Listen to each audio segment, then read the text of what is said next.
J'ai éprouvé, ami, quelque répugnance à donner des 4 strophes que vous allez entendre l'explication qui m'a été demandée. Il s'agit en effet de réalités tellement intérieures et spirituelles que nous n'avons généralement pas de termes pour les exprimer pleinement. Car le spirituel est au-dessus du sens. Aussi est-il difficile de dire quoi que ce soit de la substance de ce qui est spirituel si l'on n'en est pas profondément pénétré. Et même alors, ce dont on est pénétré dépasse tout entendement et donc toute narration. Comme il est en moi bien peu de spirituel, j'ai différé d'en parler jusqu'à ce que le Seigneur, ce me semble, m'en ait donné quelque connaissance et quelque étincelle. Il l'a fait, sans doute, pour répondre à un pieux désir. Comme les strophes que vous allez entendre ont été composées pour la dévotion des âmes, Sa Majesté veut peut-être aussi qu'elles soient commentées pour vous. Cette pensée m'encourage, car je sais très bien que, moi-même, je ne puis rien dire de bon en quoi que ce soit, et surtout dans des questions si élevées et si substantielles. Voilà pourquoi il ne faudra m'attribuer de ces propos que ce qu'ils contiendront de mauvais ou d'erroné, et ce qu'ils contiennent de bon et de vrai, attribuez-le à l'Esprit Saint. Je soumets donc ces propos complètement aux personnes plus éclairées que moi, ainsi qu'au jugement de notre Sainte Mère l'Église catholique, romaine, dont les lois, quand on les suit, nous préservent de toute erreur.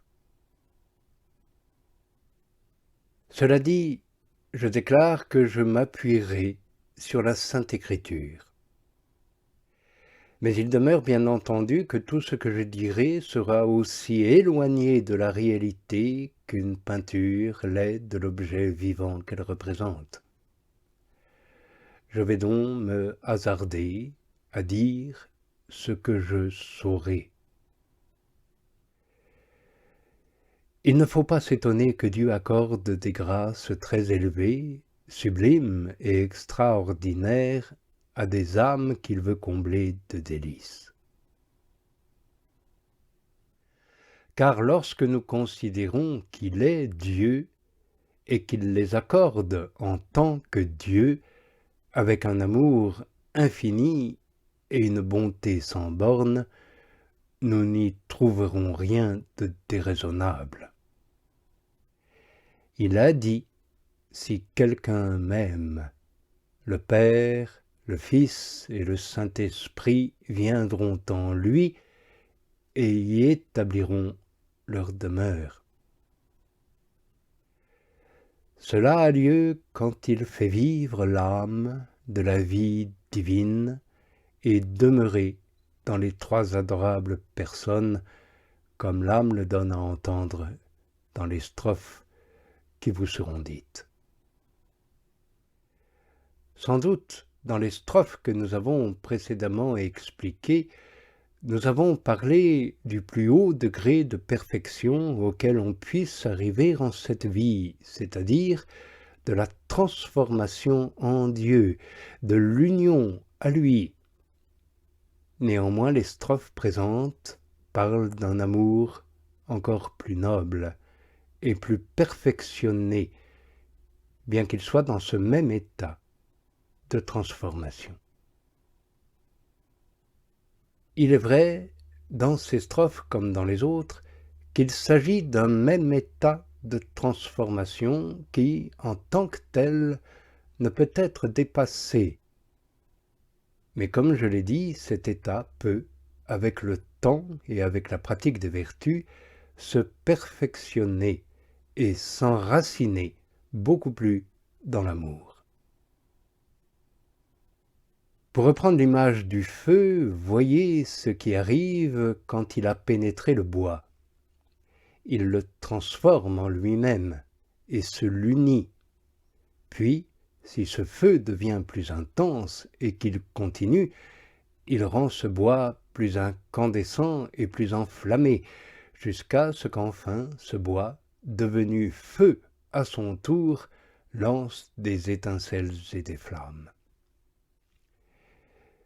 Telle est, allégoriquement et bien faiblement, l'image de ce qui se passe ici. L'âme donne à entendre qu'elle est déjà dans ce degré de transformation tout embrasée. Elle est déjà si transformée et si ennoblie intérieurement dans le feu d'amour que non seulement elle est unie à ce feu, mais que de plus elle lance elle-même de vives flammes. C'est là ce qu'elle ressent. Aussi l'exprime-t-elle dans ces strophes avec une douceur d'amour intime et délicate, tandis qu'elle se consume dans sa propre flamme. Mais elle y exalte certains effets qui en découlent. Je vais exposer ces strophes par ordre, comme je l'ai fait pour mes précédents ouvrages. Je les donnerai d'abord toutes ensemble, puis demain, et lors des évocations suivantes, je répéterai chacune d'elles et l'expliquerai en peu de mots. Puis, reprenant chaque vers de la strophe, j'en donnerai une explication plus précise à part. Entendons à présent ces strophes du Cantique de l'âme. Ô vive flamme d'amour, comme tu me blesses avec tendresse, dans le centre le plus profond de mon âme, puisque tu ne me causes plus de chagrin, achève ton œuvre, si tu le veux bien. Déchire la toile qui s'oppose à notre douce rencontre. Ô brûlure suave, ô plaie délicieuse, ô douce main, ô touche délicate, qui a la saveur de l'éternelle vie, qui paye toute dette, qui donne la mort et change la mort en vie. Ô lampes de feu, dans les splendeurs desquelles les profondes cavernes du sens, qui étaient obscures et aveugles, donnent avec une perfection extraordinaire chaleur et lumière, tout à la fois, à leur bien-aimé. Avec quelle douceur et quel amour tu te réveilles dans mon sein, où tu demeures seul en secret, et avec ton aspiration savoureuse, pleine de biens et de gloire. Oh, quelle délicatesse tu mets à m'embraser d'amour.